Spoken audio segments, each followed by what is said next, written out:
So this is CJ Baker, and this is the ongoing history of protest music, a companion podcast to the website, ongoing history of protest songs.com.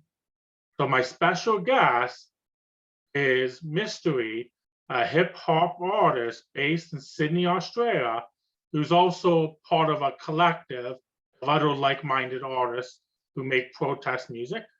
So I'd like to thank you for being here. Thank you, Chris. Cheers. Thanks for the opportunity. Yep, welcome. Looking forward to our discussion. So of course, you're based in Sydney and just outside of Toronto in Canada. So we're doing this over Zoom and we're definitely social distancing. So for our listeners who never heard of Mystery, what should they know about you? Well, I guess you could say there's a quick introduction. I am a protest artist. Yeah. I guess something special about me that people might be interested in is the fact that I am a time traveler. Unknown to myself how exactly, but I believe, from the future, from approximately 100 years into the future.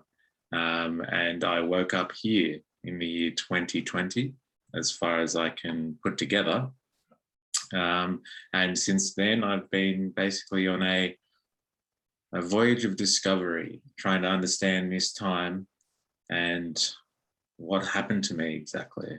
And in that discovery, I've tried to pick up a little bit on music in my lessons that I'm learning as I go day by day here in the 21st century. So that's a very broad scope of my story, I guess you could say. I think you're the first guest I had from the future. So. Oh, really? Excellent. I'm glad to be the first. That's a distinction you have there. Hmm. And I also noticed you're wearing a mask. Is there significance behind that? Well, it is kind of tied to my time, really. In my time, everybody wears a mask to completely cover their face. It's kind of necessary when you go outside. You're not really supposed to identify yourself when you're on the outside. And so for me, the mask is more of a habit than anything else, something that I really can't shake or haven't been able to yet. But it has broken since I've been here. And so I find it that people can relate to me better here in this time if they can at least see my mouth moving. It's a little bit less confrontational than like the completely masked face. So that's part of the reason why I wear the mask, is just really out of habit. But, you know, I hope that one day I could get more and more comfortable in this time and take it off, but it's not really something that I'm contemplating at the moment. So we mentioned you make protest music, and I know you work along with other artists. You recently released a song with Nyquist, Jerry from the area, and 4IS. So the song's entitled Grand Theft Liberal. So what was the motivation behind that tune? Well, see, in Australia, and I guess a lot of the liberal democracies here in the 21st century, there is kind of this undercurrent of neoliberalism or neoliberalist economics, which I guess basically comes down to the ideas of trickle-down economics and extreme, in some cases, austerity measures. So in Australia, there has been a succession of conservative, or I guess you would call them right-wing governments at the federal level, and they have been implementing their neoliberalist economics on the country for a long time now. And there is little critique of this in the Australian public discourse and in the mainstream media. And so we not only are, I guess, critiquing that, but poking fun at neoliberalist economic policy and some of the damage that we think it's done to not only the Australian economy, but the Australian people at large. So really the song is all about that. We've picked, I guess, some important elements of that, I guess, the downfalls of neoliberalism, and we put them into the song to try and draw people's attention to what's really going on here, because it's something that's really left out of, I guess, the discussion. So if we can try and draw people's attention to it through a happy medium, like with a fun beat and a catchy chorus, that was definitely the intent behind the song. And obviously the song as well, in terms of its title, is very obviously drawn to that idea of gangster culture and that popular kind of cultural movement towards criminal activity in, you know, the game series Grand Theft Auto. So we've obviously hijacked and taken directly from that title and used that in the sense of Grand Theft Liberal, this idea of this grand kind of this criminal activity that goes on at a federal level in Australian politics, and I guess is feeding games of friends and mates as opposed to helping the average Australian citizen out. I think part of the reason why the song can resonate is it does have a broader application to other countries as well. Yes. Like you think of like the US, they call it Reaganomics. Right. Yes. Down. And even in Canada, even though we maybe have a few more social programs and stuff in comparison to the States, there's a lot of a system that's built to protect the wealthy as well. Yes. So that's something that most listeners, they don't have to necessarily understand Australian politics to get the message. That's right. And that's why I guess you could say the chorus or the hook line in this piece is quite general.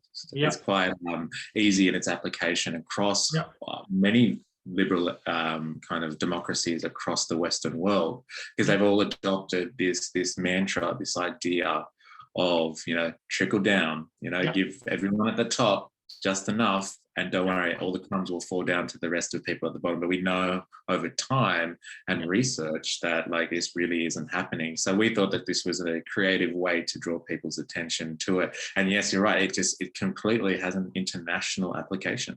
It's definitely not Australian specific, although some of the issues and the themes that we talk about are very specific to Australia. Like we talk heavily in the song, and some of the lyrics are structured around our mining boom, which is one of the pillars of the Australian economy. We draw facts and figures from that in the song itself about how like 80% of the profits from that went offshore. It was never meant to. It was supposed to be 80% to the Australian people, but the complete opposite ended up happening. So, you know, we're just trying to draw people's attention to how, I guess, those things really come out in the wash and how they really exist in reality. With something like the mining boom, would that affect Indigenous land and stuff too? Or oh yeah, definitely. Not just Indigenous lands, but just the environment at large. One of the lines in the song talks about digging up and turning to burn Fern Gully. Now that's a reference to a popular, I think it was in the 80s, a popular movie like called animated film. An animated film called Fern Gully, which was actually set in Australia, which is funny. But the idea that the mining boom spread across the country in the name of, I guess, you know, economic progress, but it was destroying Indigenous and environmental communities in its wake. And so we draw upon some of those ideas to I guess, again, critique that overall idea of, you know, economic vandalism. Yeah, I know in Canada has similar issues with the pipelines and stuff. Yes, I've heard about this stuff. I'm not fully across all of the issues, but I guess you could definitely be drawing parallels there. Yeah. So we mentioned you belong to a collective, so those artists that you collaborated with. So how about did this collective come about? That's a very good question. Look, the other members of the collective at the moment, it's continually changing and hopefully growing. But at the moment, like, I met these other artists because they have similar inclinations to myself. They have similar concerns about, I guess you would say, social change and environmental issues. And we teamed up and we thought that, you know, it would just be initially a bit of fun to make music with some type of social conscious. Yeah. And yeah, we got together. Two of the artists, they live in the inner city or the inner parts of Sydney. Myself and one of the other artists, we live out in the fringes of Sydney. So I guess the other artists, we met them just along similar lines. They had similar ideas to us, and we thought that we would all collaborate and make music. One of the artists, his name is Four Eyes. Oh, yeah. 4IS. Okay, I pronounced it wrong then. No, that's fine. That's fine. So yeah, his mantra, his name is based around what he calls the four eyes of capitalism. Yeah. So that starts off with the idea of integrity, which leads to innovation, which unfortunately leads to inequity, and then to insanity. So his mantra is always heavily critiquing the capitalist society we live in. Nyquist, he is kind of, I guess you would say, our musicologist. Okay. He has a deep understanding and knowledge of music, with a particular kind of interest in electronic music forms in all of its many facets.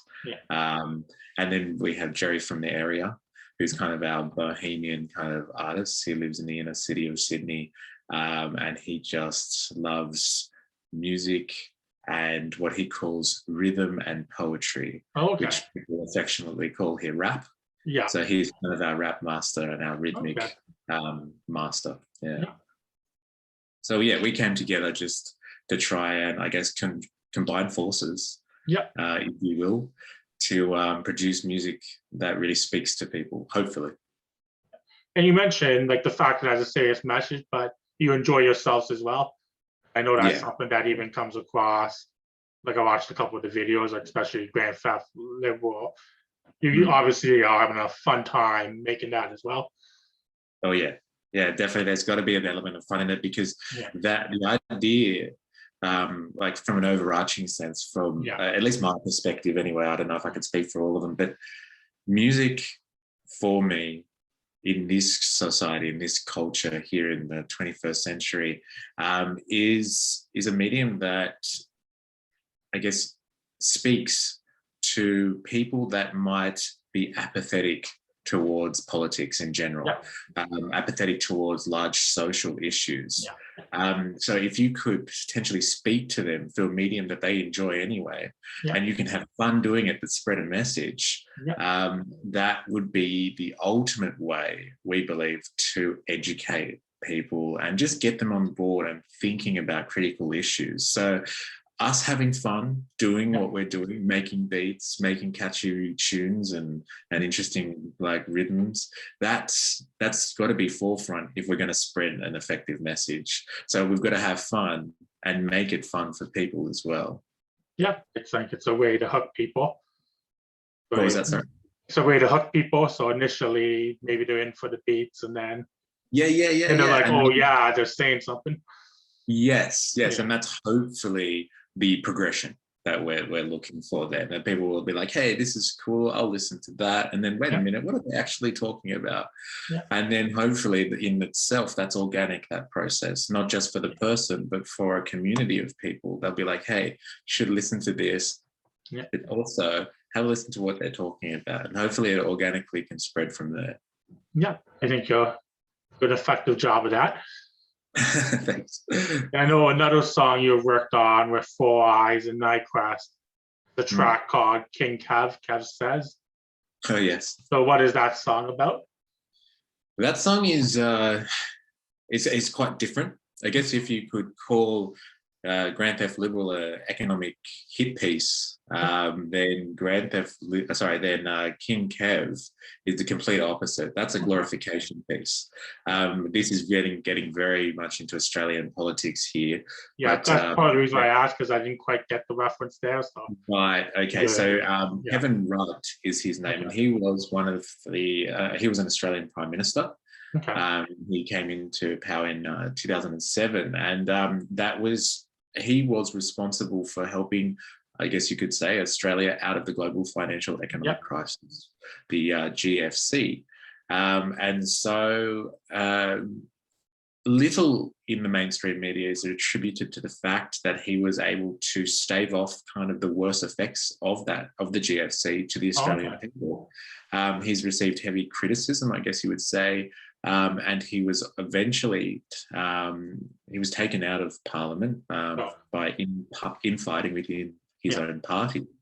But his overall legacy is that he helped Australia survive the GFC.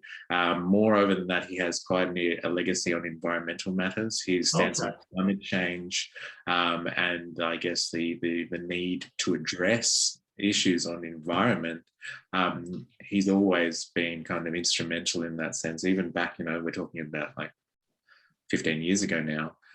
He was pioneering a lot of that stuff, and a lot of the public discourse around him, especially over the last decade, has been quite negative, and they've really disregarded some of the positive things that he did. So this was more of a glorification piece to try and bring attention to some of the things that he was responsible for, some of the positive effects that he had on the country. And moreover, recently, he's really taken issue and he's taken an attack on the mainstream media in Australia, which is heavily dominated by vested interests. I know there was a reference to Murdoch there, so that's one reference I did understand. Yes, so basically his big beef at the moment is the Murdoch press in Australia, which has, I guess you would say, a large footing in a lot of the Australian media, or the traditional forms of media anyway, in Australia. And so we were bringing to light his struggle with a media empire, let's call it. So we, I guess you could say that we brought that to life in the stage of a backyard brawl, where Kevin Rudd and Rupert Murdoch face off in a fist fight in suburban Australia, which is a larger kind of, I guess, imagery or an analogy for his overall struggles and his fight. And so we were just trying to bring attention to to average Australians, because that's very Australian specific, obviously, that one. And we're just trying to bring people's attention to the struggle and the cause and the fight against the media empires and media monopoly.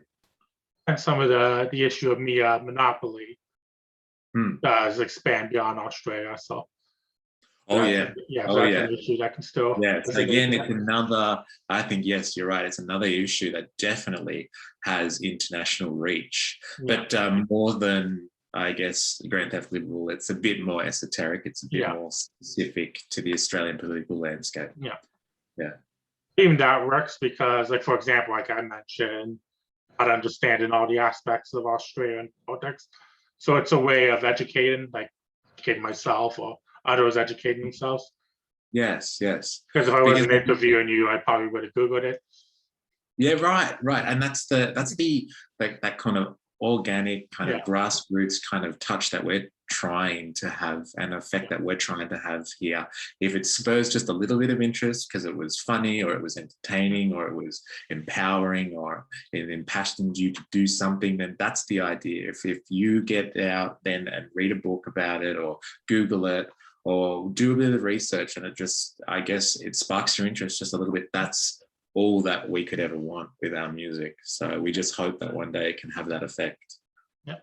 So political music, is this something you've always been drawn to? Or?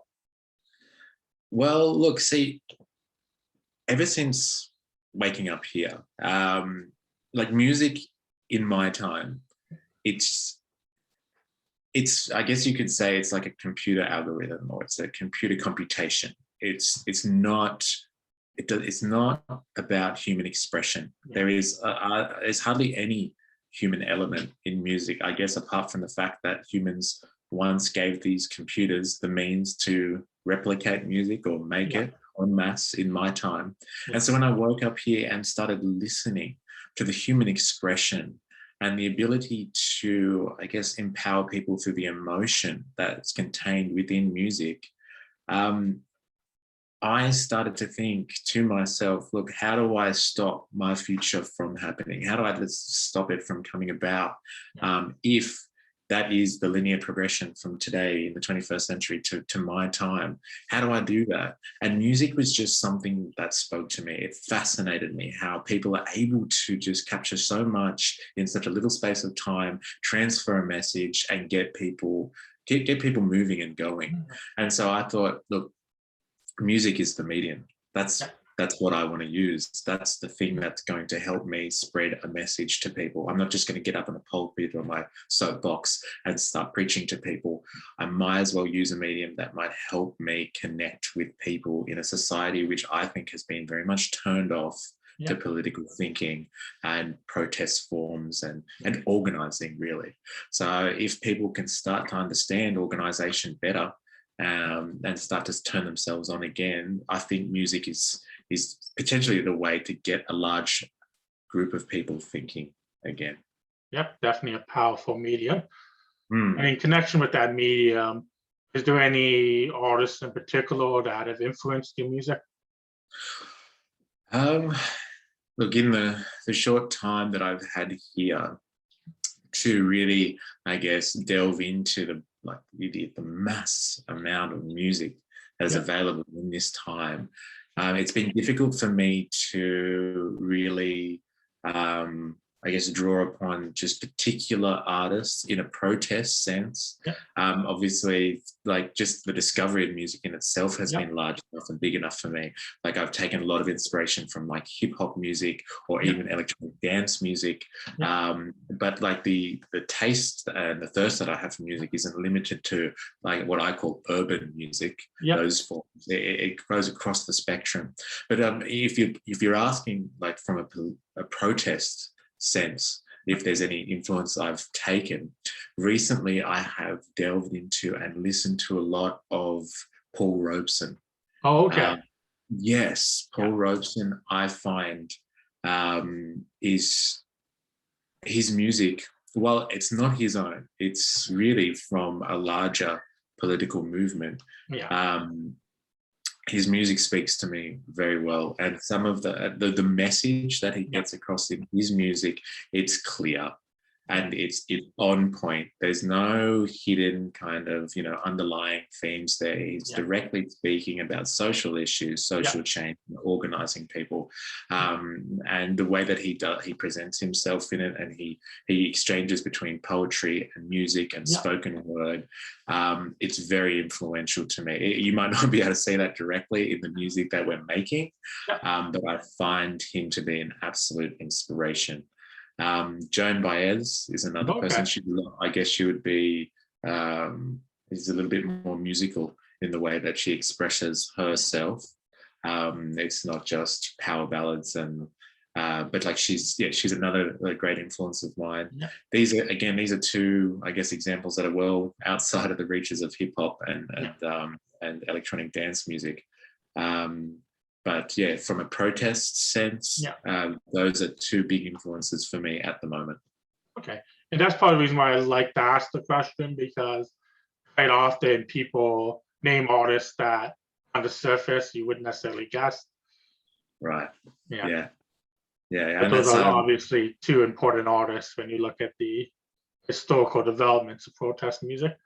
Oh yeah, monumental contributions they have to the idea of modern protest music. Because protest music can, it stretches throughout the history of humanity.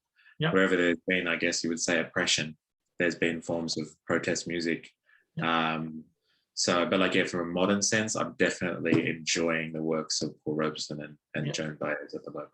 And part of the thing with Paul Robeson, even a lot of the songs he did were older songs. Like he did a lot of basically songs that were sang by slaves on the plantations and and what a struggle. What an absolute struggle. Like doing some research on this time in this society here in the 21st century, there's so much of, I guess, the things that we enjoy here in a Western sense or a liberal democratic sense that was built on the back of slavery and I guess the oppression of working peoples generally. And so his music, it really, really captures or encapsulates that struggle in the vocal form, and it's so powerful. But like it extends to everything. Like he even like there's a song of his that I really like at the moment, which it's really emotional. Sometimes listening to it is called Kevin Barry, and it's the song of a Irish. I guess the English would call him a terrorist. Yeah. But he would have looked at himself as an Irish Republican, a member of the IRA, Yeah. who was put to death by the English for fighting for freedom. It's quite an emotive song when you actually understand what he's singing about. And I listened to that song almost for 2 weeks straight without realizing what he was singing about until I sat down and researched it. And then once I realized, then, wow, I just had such a deeper appreciation for the song. But like, he does that. Robeson does that. He does it so well that like it's music primarily, but then if you take yourself beyond that and you want to research what he's talking about, it'll just open your eyes to a whole new level of meaning. Definitely powerful stuff. Mm.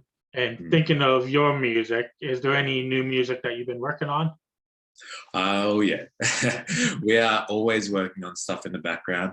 At the moment, as a collection, we are working on the idea. We're taking that idea from King Kev, that idea of media monopoly, and we're taking that and embellishing that, expanding on that idea. And we're working on a song at the moment that critiques the way that the media is used as not just a propaganda machine, but a thought machine in modern society. That will be a song that will cross internationally. It's not Australian specific at all. And then like on my own, I'm working on several pieces at the moment. These are more, if the collection is hip hop, then individually I make EDM with a revolutionary or protest feel.